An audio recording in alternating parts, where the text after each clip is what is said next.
Welcome in the 7th lecture devoted to waves and optics. So in this lecture we are going to focus on electromagnetic waves and geometrical optics. So we are going to introduce the ray model of light. We will present reflection and refraction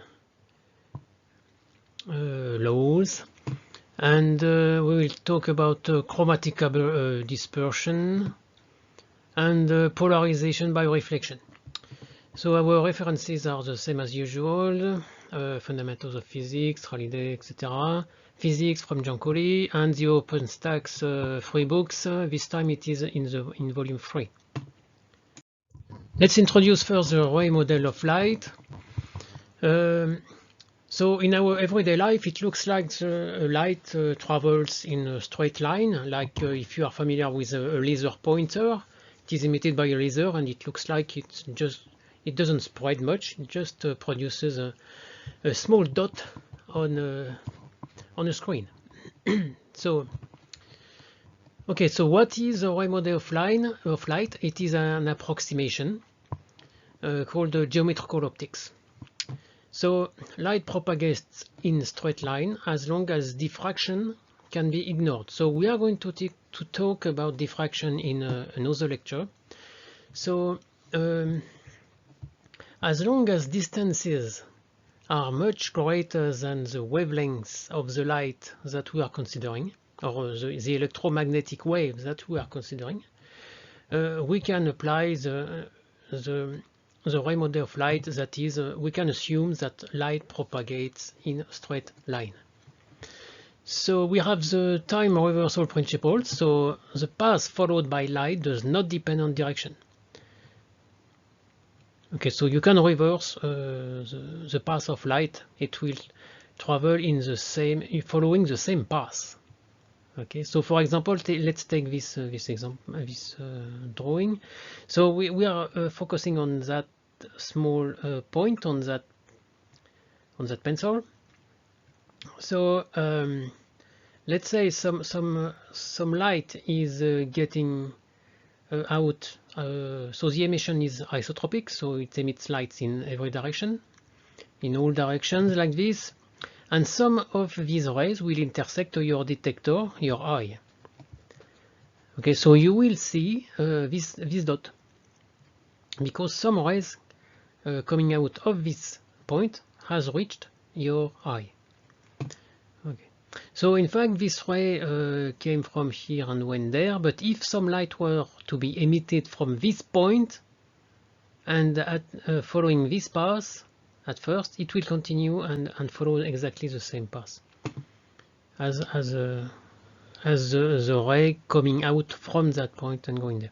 So we are going to talk again about that in some particular examples. The path of the light during reflection and refraction, so we are going to define what this means, is given by Snell's laws. Okay, we are going to describe these laws a little bit later. So now I'm going to show you another approximation of geometrical optics. This would be the surface of a real material. So a real material will never be completely smooth. There will always be some kind of roughness at the surface.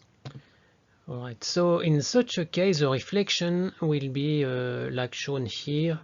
So we are going to detail how to deal with reflections a little bit later in this lecture, but you see that if a ray, so the rays are incident parallel, all these rays are parallel, but the reflected rays are a bit everywhere. So it is some kind of randomness due to the randomness of that roughness. So this is called diffuse reflection. Okay, so light is going everywhere after. So that's why you can see actually an object, because the object, so let's say your eye is there, is here. Okay, let's draw that eye. Pen, okay. So we have an eye here, and if so some of this light will intersect your eye. So you will see this surface, this object. Okay. Even though the light is so if this light was this interface was completely smooth, there could be some cases where you would not be able to see that surface. So we'll see that actually in the next slide.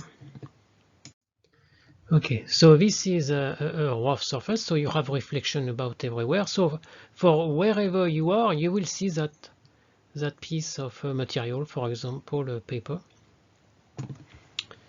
But if you have a mirror, for example, something that is very smooth, this eye will see this light, because these rays are reflected in this way.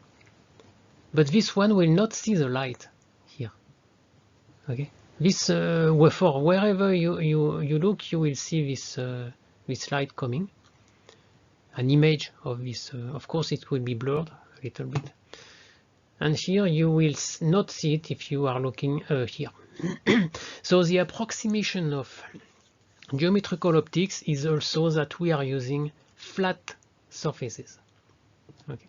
So we have what we call specular reflection. So specular reflection means if you have a ray at a given angle compared to the normal, it will be reflected at a given angle only, not like here at many angles. Okay. Let's now define the index of refraction, n, of a medium. So you know that the speed of light is given by this expression for an electromagnetic wave in vacuum. Okay, we call it c. But in a transparent medium, the speed is different. We call it v. So v is given by this expression. So here you see that mu and epsilon are without the zero. So the zero is for vacuum, and in a material you just drop the zeros. Okay. So why does it slow down in matter? So light travels more slowly in matter than in vacuum. So the typical explanation is that at the atomic level, you have absorption and re-emission of light by atoms and molecules, and that takes time. So this is one view of it. It's not the full story, however. So I invite you to look at, to watch a video on YouTube, which is quite nice and explains the phenomenon of so why the speed of light is lower in some material. So the title is this: why does light slow down in water? So, and the YouTube channel is Fermilab. So they have a lot of Fermilab is actually a laboratory, so nuclear laboratory, so they have a lot of interesting videos. Okay, so of course, as you probably know, the speed of light is the highest speed anything could attain in our world. So that velocity, that speed, is always lower than the speed of light. Okay, so we define n as c divided by v. So v is always greater than lower than c, smaller than c. So n is always greater or equal to 1. Okay, so n equal 1 for vacuum, of course. So n will depend on the material. N will also depend on the wavelengths. So this is called dispersion. N can be anisotropic. Okay, so it could depend on the directions in the material, especially if you have a crystal. But we won't deal with that in our course. It will always be some nice isotropic emission. Isotropic materials. This table shows some examples of refractive index in different media. So here you have gases. So it's very close to 1. So we will always take the approximation that it is 1 in air. Some liquids. So typically water 1.333. Okay, so they are close to 1.3, 1.5. and solids. So ranging basically from 1.5, 1.3 here to 2.4 for diamond. So this is a typical range, basically from 1 point something to 2.4 or something for transparent materials. And this is taken for at a given wavelength, so 589 nanometer in vacuum. Okay, this is green, bluish green. Yeah, more green than blue, which is the wavelength that is most easiest to see by our eye. Okay. This shows the dispersion. So you have here the wavelengths. So this is violet and this is red, and you see that the index increases. Basically, this is a general trend. It's not always the case, but general trend that the index increases as the wavelength decreases. So in fact, when the wavelength decreases, it means the energy increases. Okay. Right. So why is that? Basically, the higher the energy, the more energy you have to absorb in your material, and then the more you disturb the material, and the more, for example, the amplitude of your wave will be greater, and then you will need more time to make an oscillation, for example, in a material. So here I would like to show you something that is out of the syllabus, but something very important about the dispersion. So for example, if you take a pulse, I have introduced you already the Fourier theorem, which states that any kind of function, especially a periodic function, can be the sum of sine wave with different frequencies and phases. So even a pulse can be expressed as an infinite number of sinusoidal waves with different frequencies. Okay, it is the superposition principle. It is also the decomposition. As I said before, a vector has different components, and in fact for a function it has different sine wave components. So if the velocity of a wave on a string, let's say, depends on the frequency, so this is what dispersion means. So the pulse shape, the pulse components, the different waves here will travel at different speeds. All right, and since the pulse is a superposition of these waves, the shape of the pulse will change with time and position. So the pulse shape will change as a function of time. This is shown in this video that so in YouTube. In this video you will see that the high frequencies are faster than the low frequencies, and the shape of the pulse will change. So I will show you that in the next slide. A typical example of a dispersion phenomenon is the broadening of the time of the so-called wave packet in quantum mechanics. So the wave packet is a signal containing many frequencies. So it's the same story. You have it could be a pulse. It has many frequencies in it, and you can make a so-called free quantum particle in quantum mechanics with such a superposition of sinusoidal wave functions. Okay, and it's a typical example phenomenon that it will spread. For example, for an electron, it will spread over time. Okay, but this is way beyond our syllabus, so don't worry too much about that.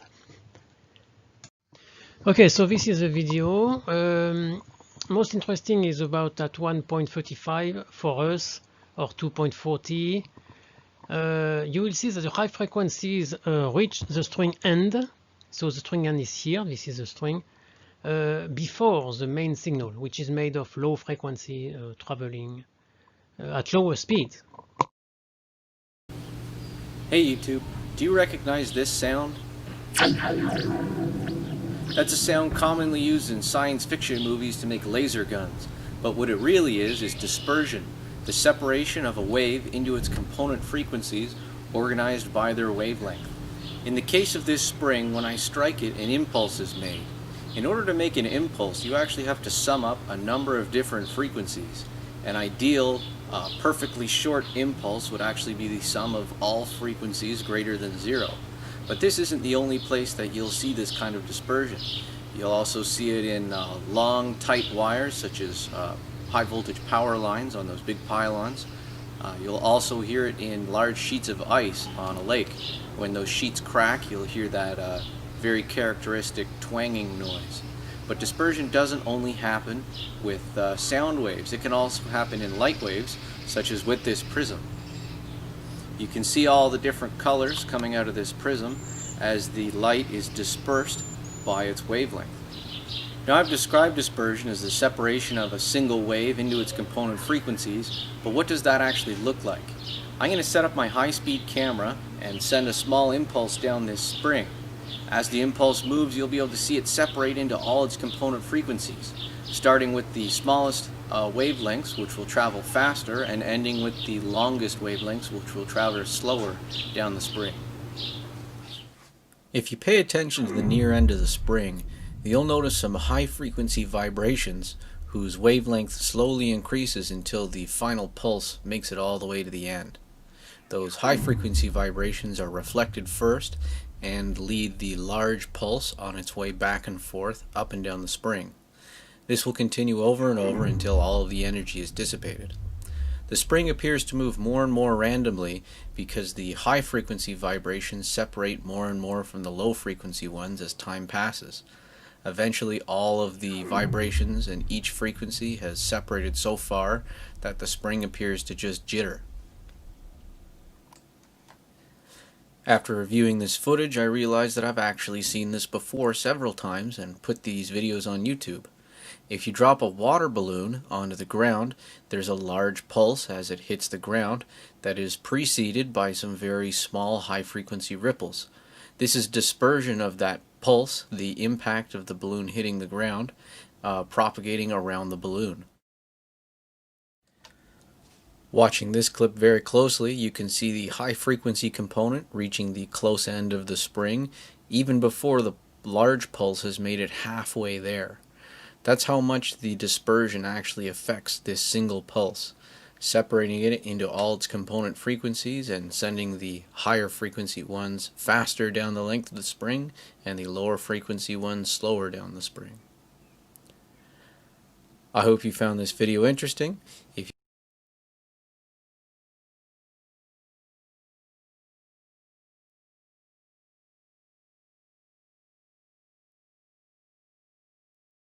Let's define here the vocabulary that we are going to use. So this is an interface in between medium 1 and medium 2. So medium 1 will have index n1, medium 2 index n2. This is an incident ray, this is a reflected ray, and this is a refracted ray. And we define the angles with respect to the normal. So normal means perpendicular. So it is a normal to the interface, therefore it is this line. Okay. And we name the angles, angle of incidence, of reflection, and of refraction. Let's first look at reflection. So you have here an incident ray, you have the reflected ray here. And you notice that compared to the normal, with respect to the normal, the angle is the same. And so this is the law of reflection. Theta reflected equals theta incident. And this comes from the conservation of momentum. It's like a ball. So a particle that would follow this path, it would bounce off this interface and therefore follow this path with the same angle, and because of conservation of momentum. Here I would like to mention an application of reflectors, so-called corner reflectors. So these are like this. So you have two mirrors perpendicular to each other, so they make a corner here. And the particularity of these is that a ray that strikes two mutually perpendicular reflecting surfaces is reflected back exactly parallel to the direction from which it came. So in other words, this incident ray will be reflected parallel and in opposite way. Okay, and this is useful if you want to have a reflection from whatever surface. So for example, this is a radar reflector used on sailboat, because the sailboat doesn't have much surfaces that could reflect radar. So these are used. So these are metals made of metal for radar to reflect electromagnetic waves of a radar. And another example is these reflectors used in bicycles or whatever. So they are designed to reflect, for example, car beams. Okay, so they can see you in the dark, see you very well. And these were put on the moon, in fact. So they are designed to reflect lasers, which are used to determine the distance moon to the Earth. Okay. So now we will move to refraction, but before that we need to introduce a few things. So remember the wavefronts of the plane wave. So they are the set of points that have the same displacement. Okay, so in this it is convenient to choose a maximum in the wave like this for these wavefronts, and the ray is perpendicular to these wavefronts. So these are the wavefronts for a plane wave in 3 dimensions. And the top view of that is shown here. So this is your ray, and these are wavefronts. So nothing new here, we have seen that in previous lectures. And the wavelength is equal to Vt, and therefore it is equal to Ct divided by n. Therefore the wavelength depends on n, and therefore on the medium. Okay, and remember that the angular frequency omega does not. We have seen that in previous lecture. Alright, so if we have if a ray is incident from one medium and then crosses into another medium, the wavelength will change, and we still have this equation lambda equal Vt. So when the angle of incidence is not 0, we have a kind of problem here at the interface, because so in this medium we have lambda 1, and in this medium we have lambda 2. So these are the wavefronts in medium 2, these are the wavefronts in medium 1. But in this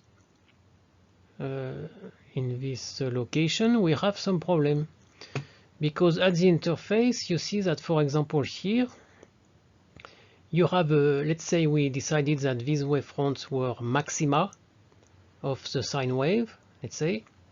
Here you have a maximum in medium 2 and not a maximum in medium 1. Okay, same here. Here they almost match, but not really. They would not match here also. So there is a discontinuity. If we keep it, if the ray continue in a straight line, there is a discontinuity. So the energy would not be continuous, etc. So this is not possible at the interface. So in order to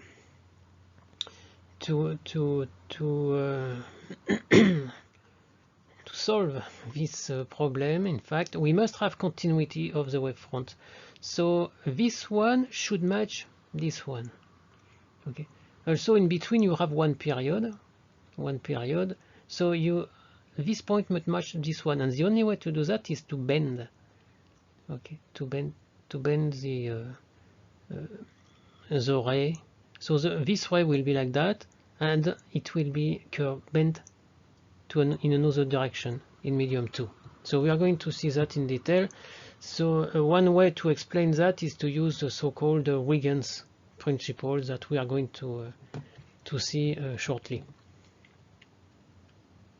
Let's introduce the Huygens principle. So Christian Huygens. So the pronunciation is not clear for me because she's Dutch. Dutch is not German, okay? Don't confuse. It is a Netherlands. And so the pronunciation can be quite complicated. So let's say Huygens. Alright, so he developed a kind of interesting technique. So this is not really fundamental, it's just a technique that is working. So the thing is, you start with a wavefront, and the game is to guess where will be your next wavefront, knowing that this wave is going at speed v. So what Huygens says is that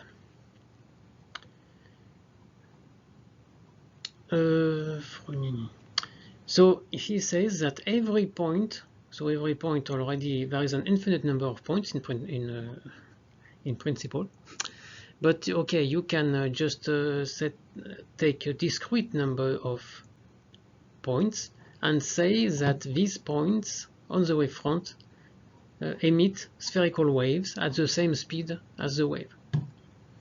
So every point on the wavefront is a source of wavelets, so spherical wavelets. It's like a point source that spreads out in forward direction at the same speed as the wave itself. And the new wavefront is tangent to all the wavelets. So after a period of time, so one period, your wavefront will be tangent to all these spherical waves emitted by these point sources. So the number of point sources is not so important. Normally it could be infinite. Okay. So, but it's enough to just draw a few of them to have a few spherical wavefronts to get your what you're looking for, the new wavefront, which will be tangential to all these spherical wavelengths, wavefronts. So here I show an animation that you can find at this web page. We have here a simulation showing the Huygens principle. So the red dots here represent some point sources distributed on that wavefront, so the vertical line, black line. And to find out the next wavefronts, we just look at where all these circles gather. So you see that these vertical lines here are tangential to all these circles. So these represent the wavefronts. This one, this one, this one. Okay, so this is an illustration of the Huygens principle.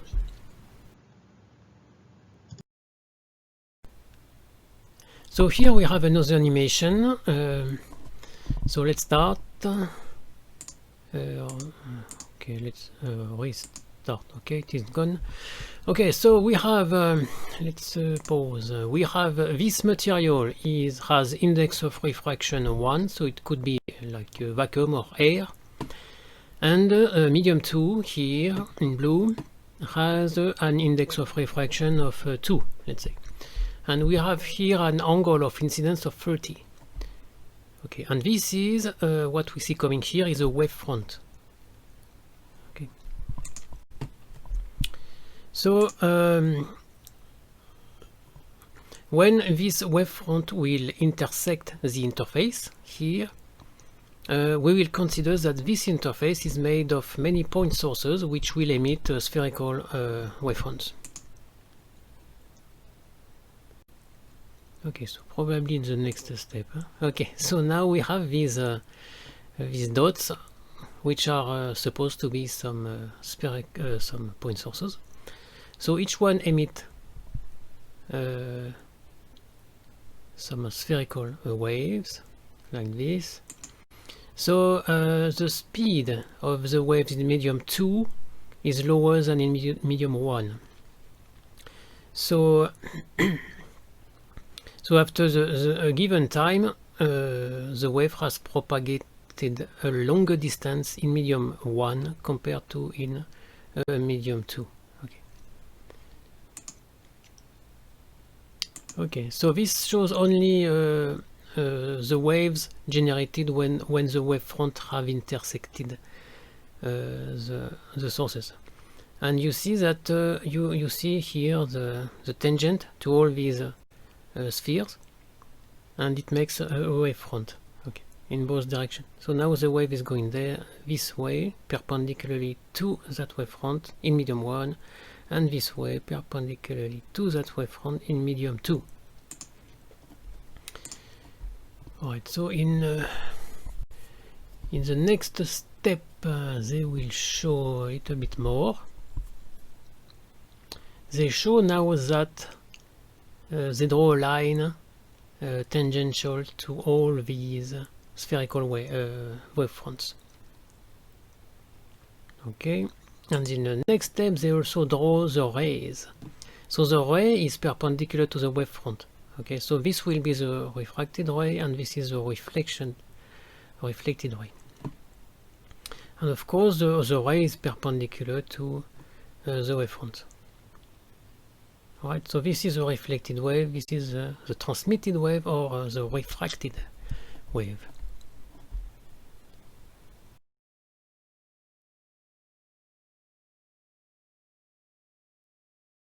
Here let's see how Huygens principle can explain the reflection. So reflection means that the theta reflected is equal to theta incident. So we have an incident wave here, so we draw here 3 rays. They intersect this interface here, and we look at their intersection, and we say these are waves, point sources, according to Huygens. Okay, so these are the wavefronts separated by the wavelengths lambda equal Vt. And so we look here after a time t, after the emission of this source. So this the radius here is lambda equal Vt, so this will be a wavefront tangential to that one, and that wavefront should also be tangential to another spherical wavefront emitted by another source. And in particular, this one was emitted 2 periods ago, so it has traveled lambda 2 lambda, so 2 Vt. Okay. And this one has traveled 3 wavelengths. Okay, so this is your new wavefront, a reflected wavefront. You can draw some other ones, so they are perpendicular to the reflected rays, like that. And this is your reflected ray. And by geometric construction, you can see that these angles are the same. So Huygens principle can easily understand reflection. And it also explains it can explain refraction, so the bending of light that we observe when a ray of light passes from one medium to another one. So here you have a ray, so you have the wavefronts, and again we look at several spherical some point sources here. So that one was emitted, let's say, after one period. This is just one period, but because they are separated in such a way that this one has been emitted 2 periods away, so you see that the distance is the same from the point source to the next wavefront. So this distance is the same as this one, So these are wavelengths, one wavelength. So these are the new wavefronts. They are tangential to the wavefronts of all these point sources. So these are the wavefronts of the refracted beam, refracted wave. this is a nice animation. You see, this is the wave propagating in this medium, so it is propagating at a lower speed than in the incident medium, and then you just take the tangential for your wavefront. Okay, so this one is propagating at a given time, then that one, and this is your wavefront. And for the refracted, you have this one, then this one also, and you take the tangential, and you have your refracted. Right. Okay, so you do have some kind of bending. Okay, so you have a specular reflection here and a bending for the refracted ray. So this slide shows again this bending of the ray, and so for example, here you see that if you take this wavefront, you have so according to Huygens, you can say that there are some point sources on that wavefront, and this is one of these wavefront emitted by one of these point sources on that wavefront.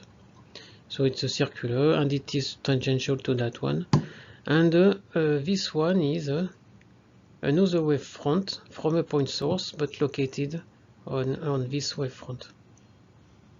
Okay, so in one period of time, so same amount of time, your distance traveled in medium 1 will be v1t, and the distance traveled in medium 2 will be v2t.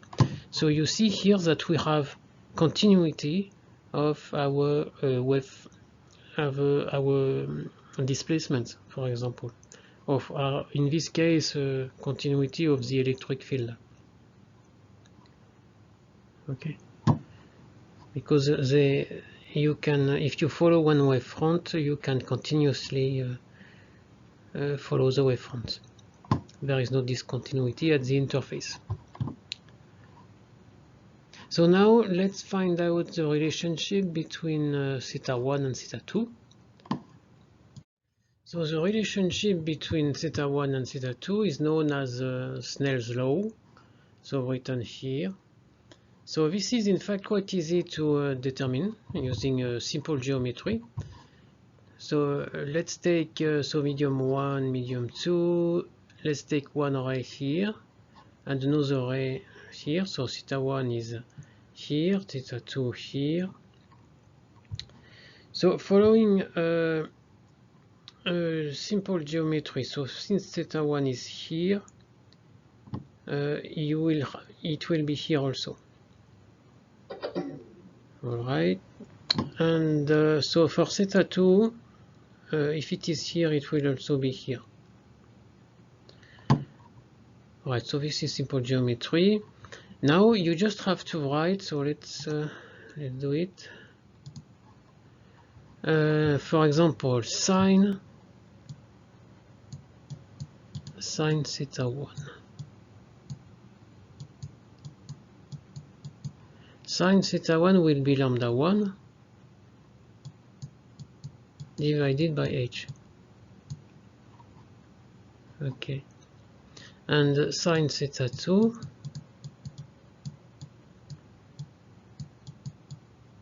would be lambda 2 divided by h. So from these two, you can eliminate h, and you will have a relationship between sine theta 1 and sine theta 2. And it will be related to lambda 1, lambda 2. And lambda 1, lambda 2 is related to the index for this equation. So Ct will disappear and only n will remain in that equation, and you get this. So the so-called Snell's law of refraction. So in history there have been some kind of fight between so for example, it seems that this law was discovered rather probably about simultaneously by Snell, and also by Descartes, a French scientist and philosopher. But only Snell's law, Snell's name remained in international and in particular in the English world because of the old fight for predominance between the countries at the time. So anyway, it is known as Snell's law in the outside France, and inside France it's known as Snell's Descartes law, because they wanted to keep the name of Descartes, the recognition for Descartes, of course. So let's now talk about the fundamentals. So what is the origin of the bending and speed change? So we can see that the Huygens principle can explain that, can explain the bending. It doesn't explain the speed change, but it explains the bending. And the problem is that Huygens principle is a construction, but not really does not show what is actually happening. It's something that is working. Next, there is what we call the Fermat principle. Or so in quantum mechanics, actually, it's more known as the least action principle. So this is a fundamental thing which can explain the bending of light. However, it does not show really in that particular case what is happening. But this is a fundamental thing. Actually, you can build the entire quantum mechanics starting with the simple idea of the least action principle.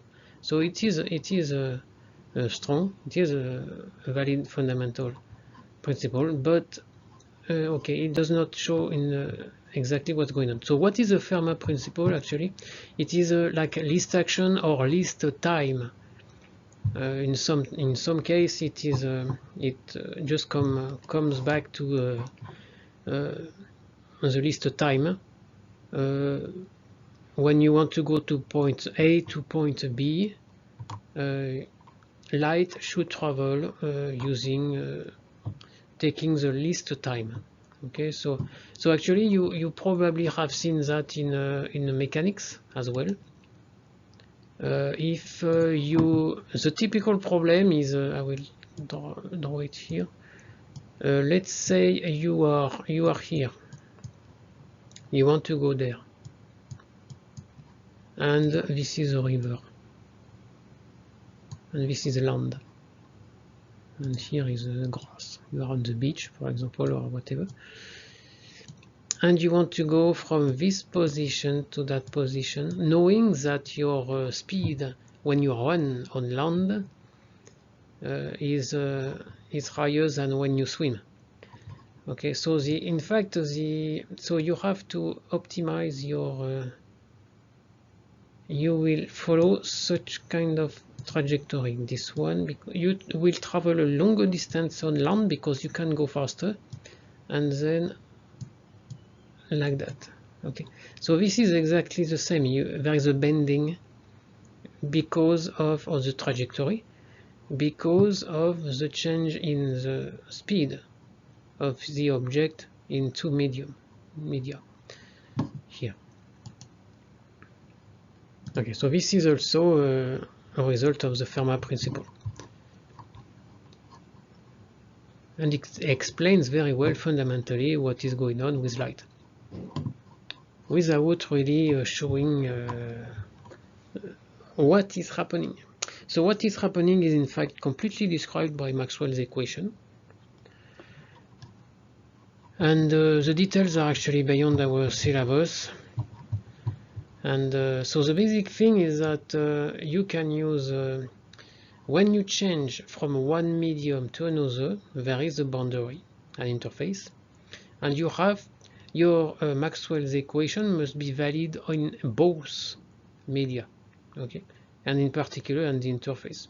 So these are called boundary conditions at an interface. So you just write this.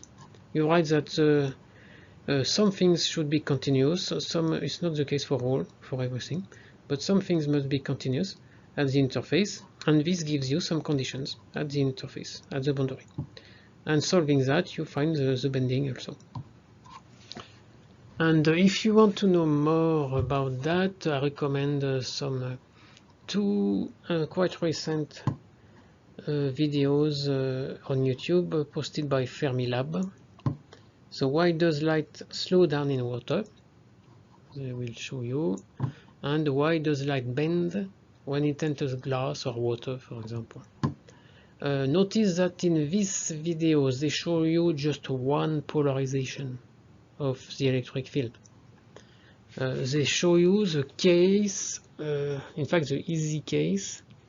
They show you the case where the electric field is polarized, not parallel to the interface. So what I mean by that, if you, let's say this is your interface, your ray is coming like that, and it will be, let's say, bent like that. And this is your normal. Okay, so your electric field can be polarized either. So your electric field has to be perpendicular to the ray. Okay, so it can be either polarized like this. Okay, so this is the case explained in this video, because E is not polarized parallel to the interface. Or in the second case, we'll draw that in green, your electric field can be out of page or in page. Anyway, it is oscillating, so perpendicular to the page. Okay, this is another possible electric field polarization. And in this case, they again take only into account this one and not this one. So for this one, in fact, their analysis will not work exactly as is. You will need to go and look for the magnetic field. Okay, but this, okay, it is enough to look at one polarization to explain what's going on. Alright, so this shows actually that you don't have just plain waves. Sometimes you have point sources, and this animation shows you what would be the refracted wavefronts in the case of a point source. So in this direction, the ray is always perpendicular to the wavefront. So you would have this ray, for example, like that. But another ray going there would point to another direction in the second medium. Okay. Another thing is that so we have said that light can be reflected and or refracted, but in fact generally both happens at the same time. So you have an incident ray, so part of the energy is usually reflected and part of the energy is refracted. Okay, so you have both, so the ray is partially reflected, partially refracted. Okay, then of course you have conservation of energy, so incident energy will be equal to reflected energy and transmitted energy. These small things represent the wavefronts. So now let's look at a way to find out if the bending is away or towards the normal. So you will see what I mean soon. We have an incident medium and the index is Ni, and the refractive medium index Nr. And the trick is, in fact, that way. So we have an incident ray. So if Ni equal Nr, it would go in straight line, like this. No bend. No bending here. And but however, depending on the values of Ni and Nr, you may get a bending. This is a bending towards the normal. The normal is here. All right, so this bending occurs towards the normal. And this one, this is also a possibility depending on NR. This is a bending away from the normal. Okay. So in which condition do you have a bending towards or away from the normal? So let's say your wave will cross medium R in delta t. So delta t is the distance traveled divided by the speed. Okay, and the speed is n divided by c. Therefore, we see that for higher speed, which means lower n, then we should have a longer distance traveled. Okay, compared to the straight line. Okay, if you have a lower n compared to the, so if it means that if your nr is lower than ni, so it means your speed is higher in this medium, and therefore it should it should travel a longer distance in the same time delta compared to this one. This is the distance it would travel in delta t if nr equal ni. But if nr is smaller than ni, in the same delta t, it will travel a longer distance because the speed is higher. Okay, so it bends away from the normal. And the opposite, if your nr here is higher than ni, it means that the speed here is lower than in this incident medium, and therefore the distance traveled is shorter in that delta t than in ni, in the incident medium.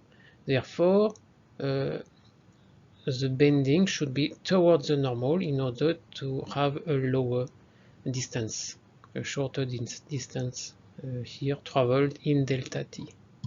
Okay, so this is what maybe a way to remember this. If nr is greater than ni, your wave bends towards the normal. And if nr here is smaller than ni, it bends away from the normal.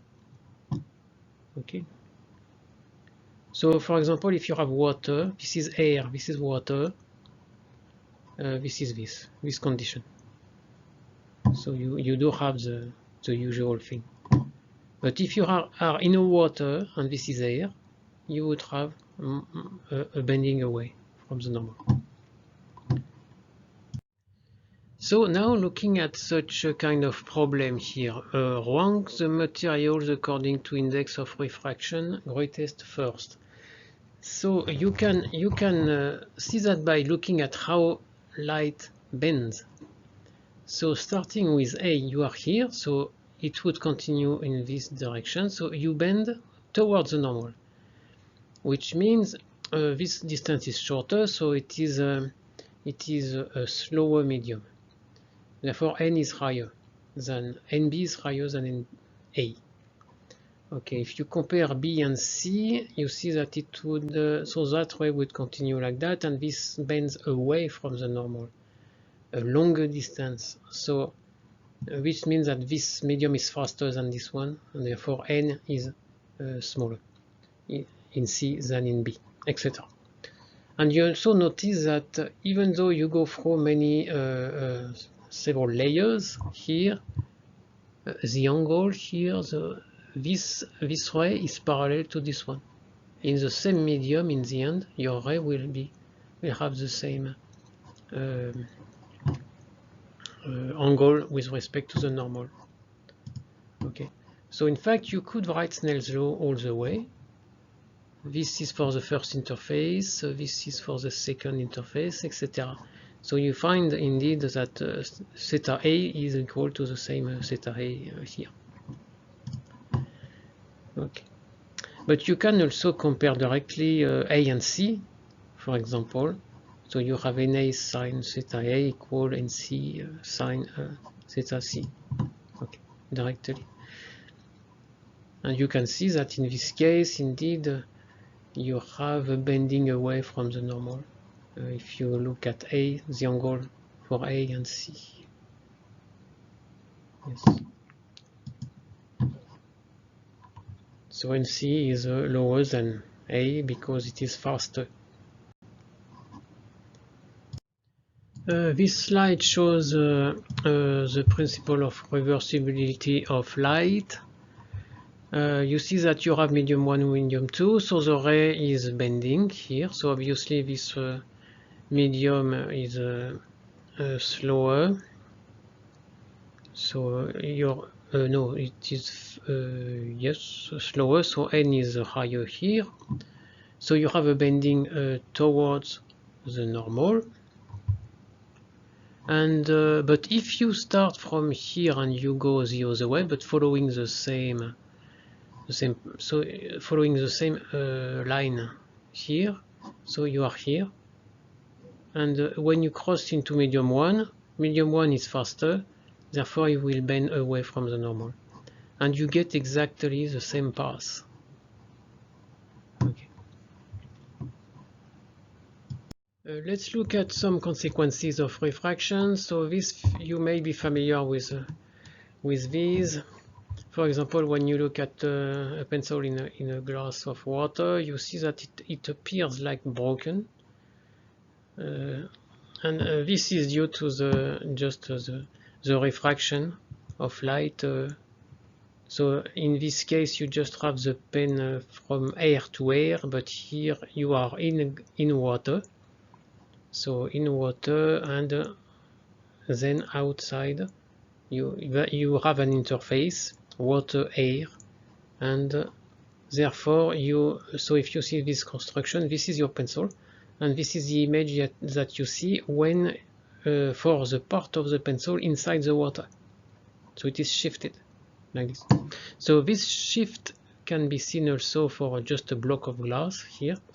So if a ray is coming from an object in air, then crosses in the glass, so it bends like this and emerge in the air parallel to this ray.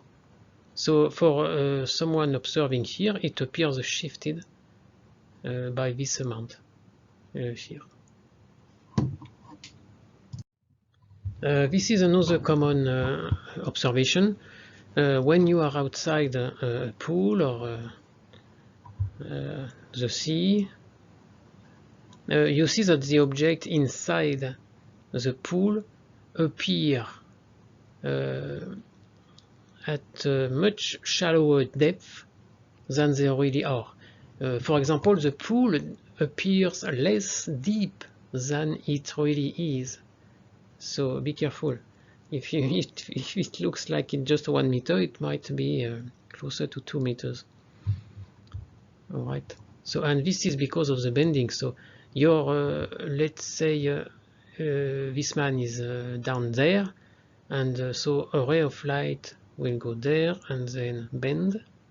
So bend away from the normal because this is a faster medium, and that person just to see this ray of light, so it's thinking that the man is at this depth, right, and not at this depth. And of course the same story holds for the man there. If he sees the man outside much higher and closer, I mean closer in this direction than it really is, because this ray of light goes in the opposite direction, goes like this, and is bent towards the normal here, so he sees him as being there. So let's now look at the mirage effect. So this is when, for example, in this picture you see there is a road, and you see the cars there, and you see some reflection on the road, as if it was wet. Okay, as if there was some water there, and you see the reflection of the car in the water. But it's not. In fact, there is no water there, so it's not true. So what happens is shown here. So you are the observer, let's say, and this car is over there. So this car emits light in all directions, and some may come directly to you, like ray A. So you see the car, okay, but you see also a kind of reflection here, this piece. So this means some of the light originating from here will reach the observer in this way. Okay, so this means that you have a bending of this ray. So why does this happen? It is because in fact this happens on a very hot day when the asphalt here the road is very hot, and the air close to the road is very hot, and you have a gradient. So a gradient of temperature, so very hot close to the road, and a normal temperature a little bit higher, like here. And what happens is that the speed of light depends on the temperature of the air. So obviously, in this case, it looks like the speed is higher when the temperature is higher. Okay, because you're bending. In that case, it will the time it takes is the same, because you have the same number of wavefronts in between the 2 points. But here, because the speed is higher here, you will bend according to the refraction laws. Okay. Okay. So it will travel a longer distance because the speed is higher, and it takes the same time from this point to this point. Okay, let's now look at another interesting phenomenon, which is a total internal reflection. And this happens when your incident medium is slower than your refracted medium. So in other words, N2 is smaller than N1. So in this case, for example, it will be a piece of glass and air. You have okay, theta 1 is the incident angle, and theta 2 is the refracted angle, and you have a bending away from normal, because this is faster. So looking at that, because you have a refracted ray that is bent away from the normal, at some point it will reach theta 2 equal 90 degrees, which is parallel to the interface. Okay, and this happens for a so-called critical angle, theta c. And if you increase that angle, now what happens? It makes no sense to have this ray also in medium 1. So in fact, what you have is total reflection inside the incident medium. So you do not have a refracted ray anymore. In other words, all the energy is reflected. And this is known as the total internal reflection. So the important parameter here is theta c, which will depend on N1 and N2, obviously. So let's find out that. So if we apply Snell's law in general, we get this. So in the case where theta 2 equals 90 degrees, we get theta c equal N2 divided by N1 sine 90, which is 1. So this defines theta c. And for an angle that is greater than theta c, the critical angle, we have total internal reflection. Let's see some consequences of total internal reflection. So for example, if you are inside a pool or underwater, you see that this will limit your cone of vision. Okay, because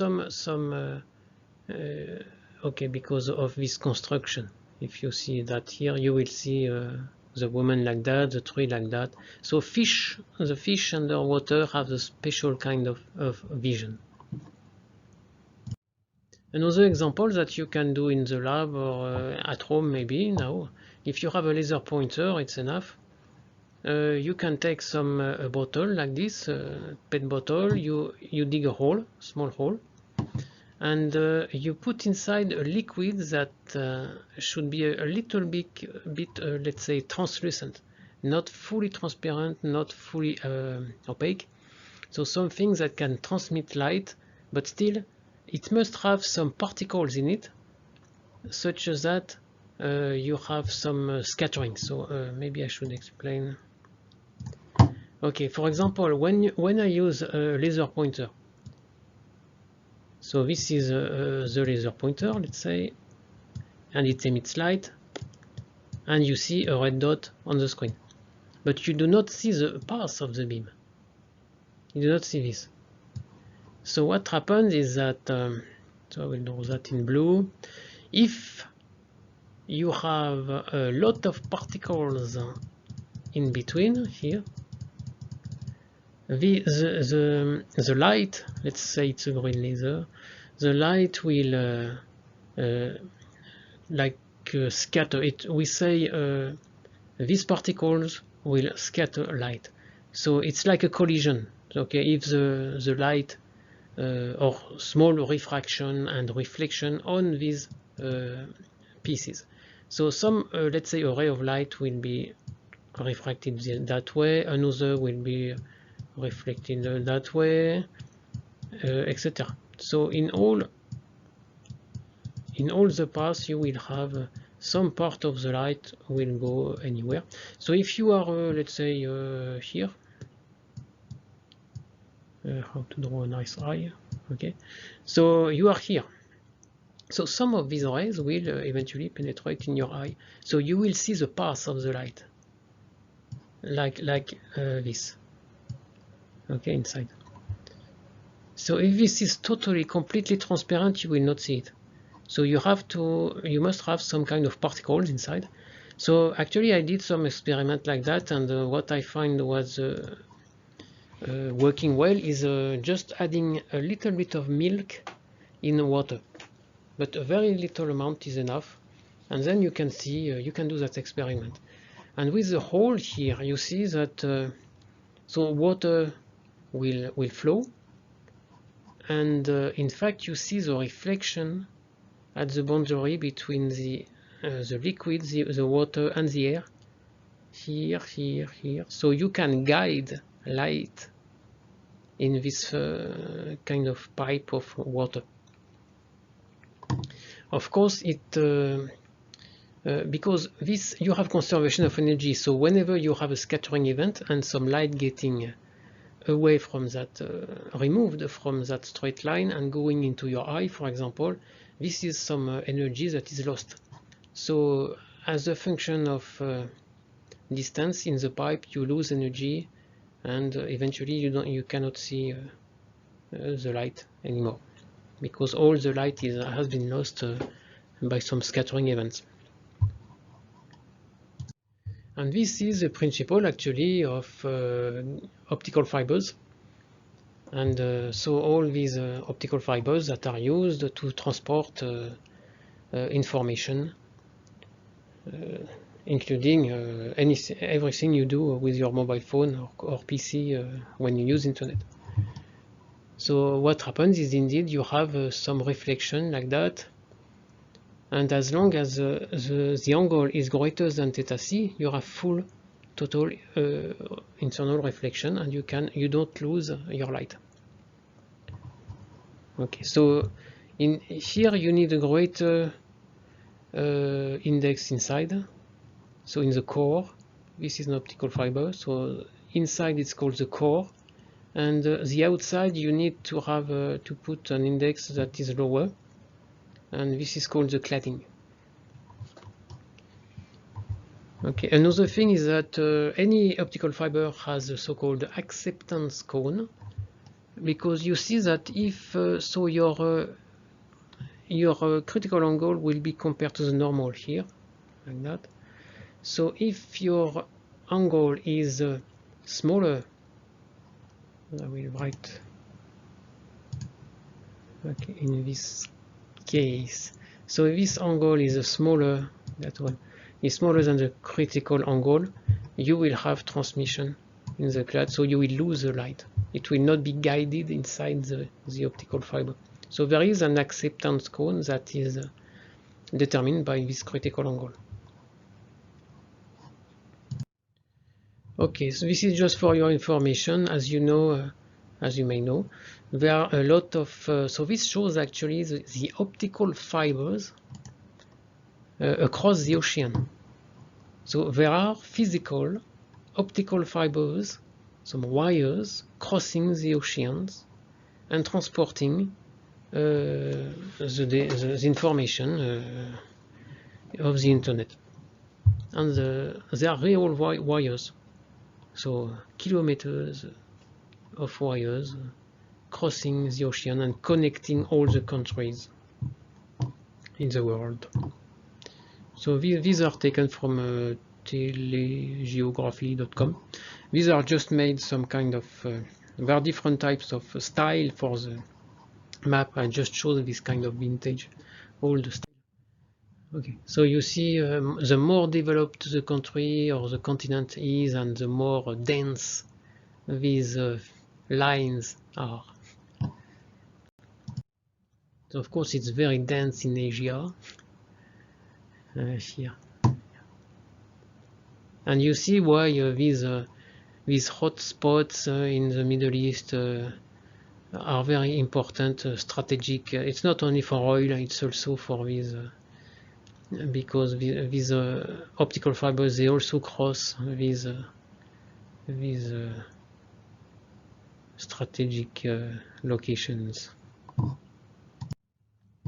Okay, another example is diamond. So in fact, diamond has a very high index of refraction, and this will result in a small critical angle. So in fact, which means that light cannot easily escape from a diamond, and that's why it has this very special way of reflecting light, and why it is fascinating rich people and women. And another more practical consequence is in fact the trapping of light in solar cells. So you know that solar cells are designed to convert optical energy into electrical energy.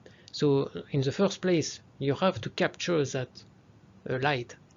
Okay, but if you use a very thin active solar cell here, the light may be reflected by this this part and get out. So you want to avoid leakage of light out of your solar cell. So you want to engineer some kind of cladding here so that your light, the light that has penetrated in your system will stay in it, using total internal reflection, for example. Let's now talk about dispersion. So you have probably observed some rainbows, and you may have observed light dispersed by a prism. So this is white light, and you can see the rainbow effect here. So this is the decomposition, in fact, of the visible light. So visible light goes from red to blue, violet, and this is the wavelength, so roughly between 750 to 400 nanometer. Okay, so you have decomposition of this light. So why is this happening? So if you take the classic example of a prism, so the index of refraction depends on the wavelength. So these are examples, water, diamond, etc. So you see that roughly, in general, the index increases when your wavelength decreases. And so you have to look at rays. So for an incident white light, the white contains all the wavelengths. So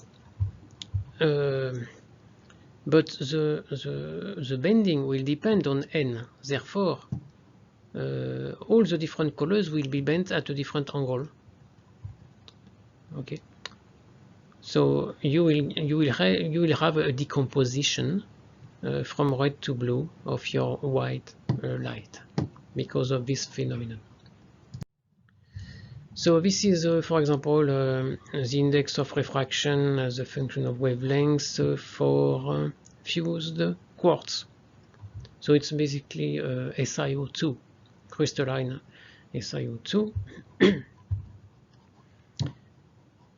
It doesn't change much, but it's enough to induce a large change.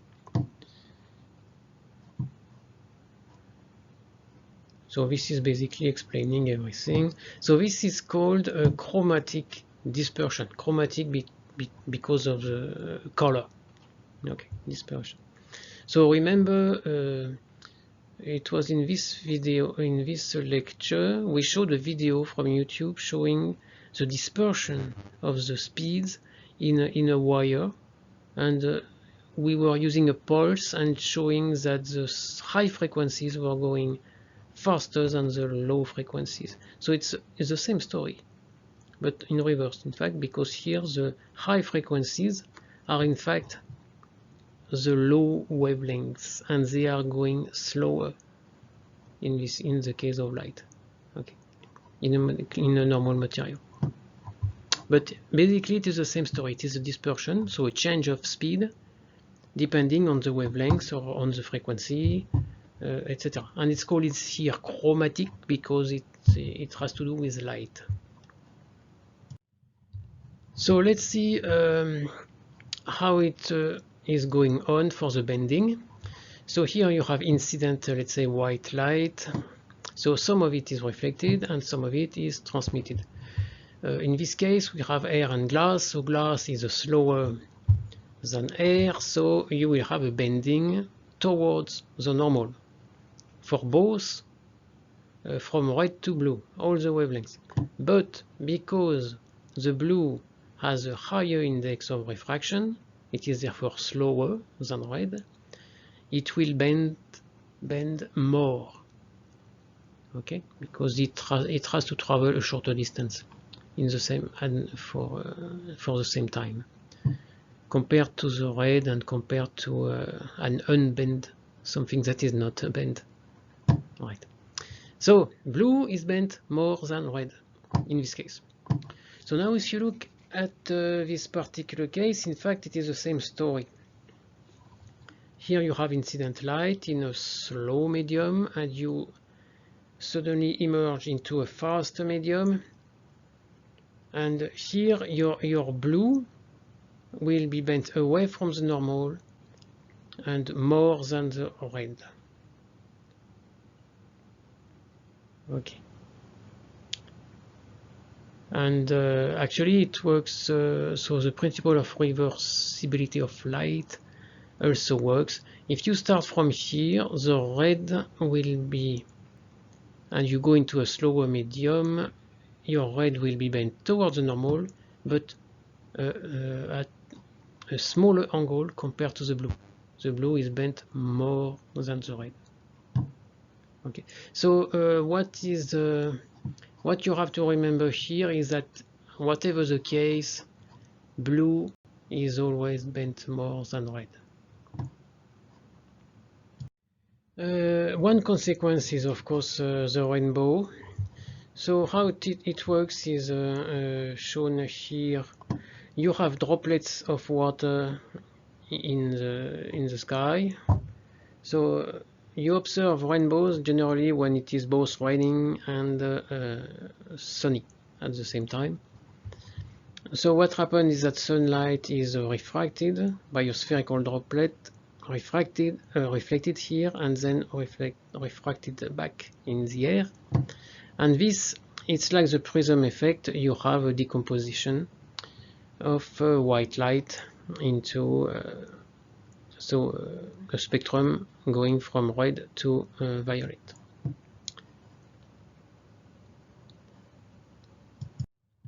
So this is shown again here. So you have to look at different angles to see the full spectrum from red to blue. And also, so why is it a kind of nice circle? It's just because the angle, so it's written somewhere here, the observer at any point on the arc must make the correct angle with the parallel rays of the sunlight here, and for the observer to receive the refracted ray. So you have a circular symmetry for that angle.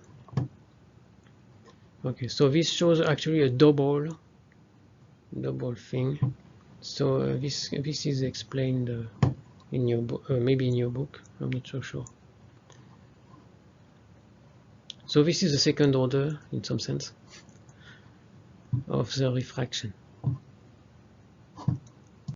It may be related to two reflection in the sphere of water before exiting that piece of water. So I'm not so sure. I forgot. Alright, so now let's see another important phenomenon, which is polarization by reflection. So what happens, as shown here, is that when light is reflected from a non-metallic surface, such as a smooth surface of water, for example, the reflected light, is partially polarized parallel to the surface. So this, let's say this is unpolarized, so the sun usually is unpolarized. What is reflected is mostly polarized parallel to the lake surface.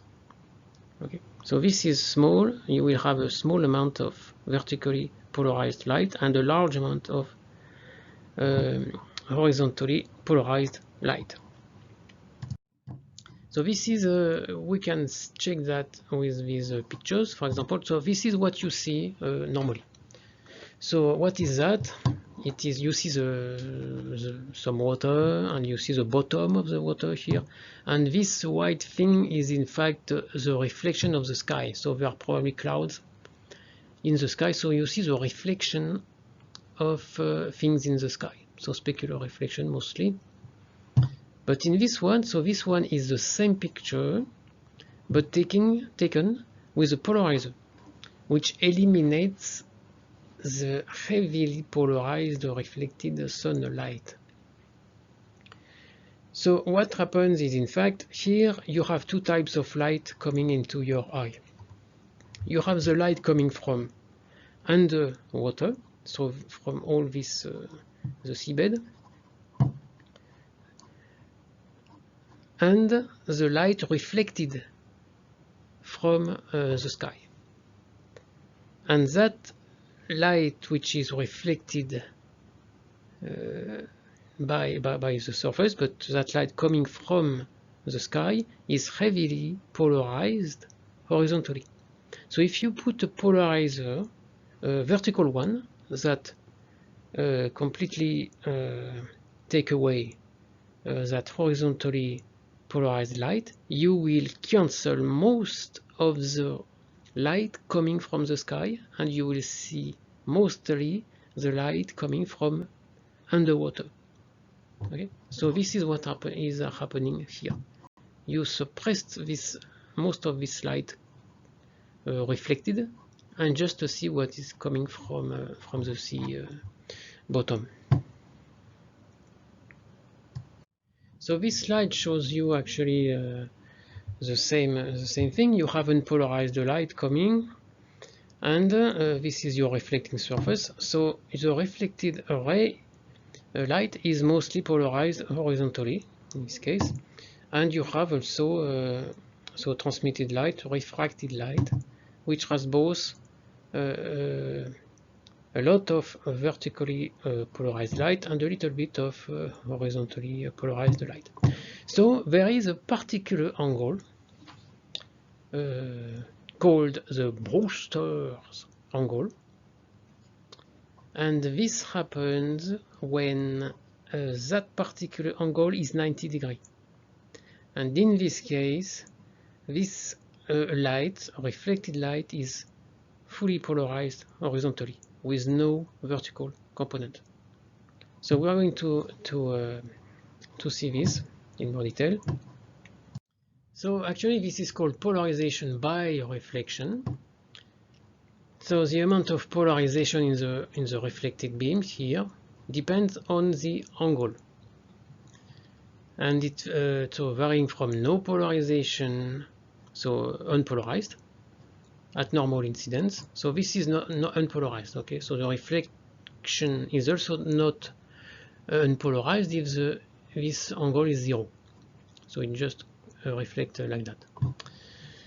To 100% polarization at the Brewster angle. So at this angle, so-called Brewster angle, your beam here is polarized. So it has only one direction in the electric field. Okay.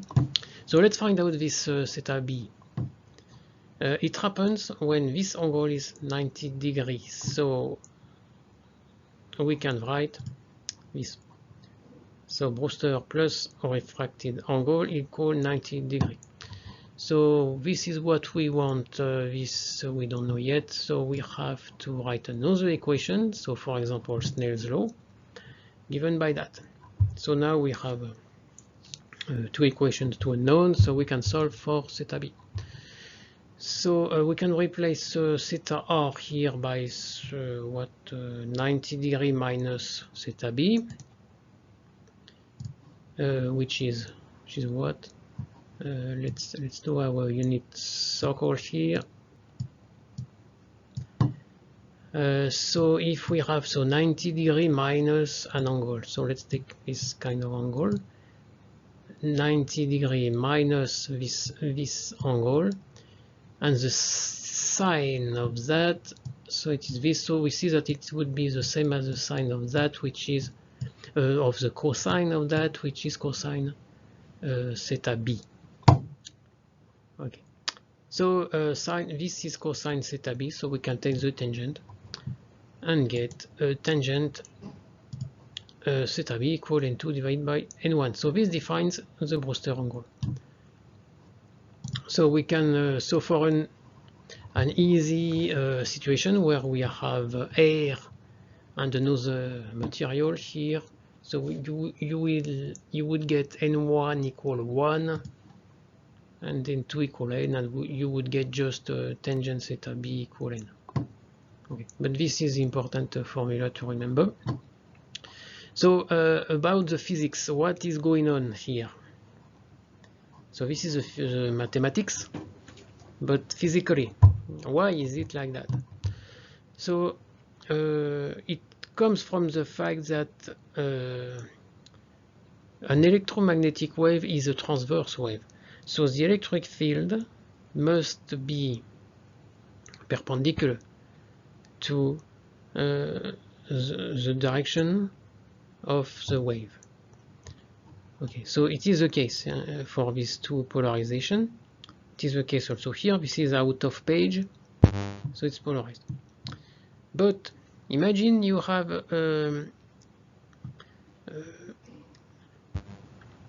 so here in your material, when this is 90 degrees, you see that you have first one polarization of the electric field, which is out of page or in page, perpendicular to page. Okay, so that's okay. It can propagate in this second material and also in the incident material. But that one, this polarization, that one is perpendicular to the ray, of course, And because of this angle, you see that it would be in the same direction as the ray reflected. And this cannot be. You cannot have the electric field has to be perpendicular. It's a transverse wave, okay, to the direction of propagation. So this part of the propagation is impossible in this medium. So in fact, this electromagnetic wave excite the electrons in this medium, and they, in some sense, re-emit, or at least produce this kind of new wave in the second medium. So you have to interact with the medium before you can reflect anyway. Okay, so this wave will not be emitted here in medium 1 because it just cannot exist. Okay, you cannot have an electric field parallel to the direction of propagation. Okay, that's why only this one can make it away from the material and be reflected outside the material. Okay. This is the formula summary for this lecture. So we have seen the index of refraction, the law of reflection and refraction, with in particular Snell's law, and we've seen how light bends, so either towards normal or away from normal, depending on the materials. We have seen total internal reflection and the critical angle. We've seen dispersion and the fact that blue is bent more than red, and polarization by reflection, and in particular the Brewster angle.